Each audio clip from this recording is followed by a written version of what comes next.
చాలా మంది స్టూడెంట్స్కి క్రికెటర్ అవడం అనే కళలాగా ఉండిపోతుంది.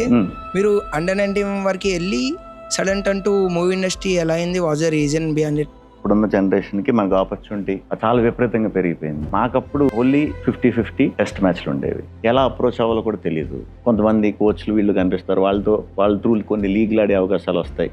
అలా ప్రాసెస్ అనేది చాలా కష్టం. కాంపిటీషన్ చాలా ఎక్కువ ఉండేది. ఇప్పుడు కాంపిటీషన్ ఉంది, బట్ ఆపర్చునిటీస్ చాలా ఉన్నాయి. 19 వచ్చే వరకు నేను ఆడా. ఇప్పుడు మనకి 30-34 కల్లా క్రికెట్లో రిటైర్మెంట్. కొంతమంది వరకు ఆడేవారు. ఇప్పుడున్నంత ఫిట్నెస్ అవగాహన అప్పుడు తక్కువ కొంచెం.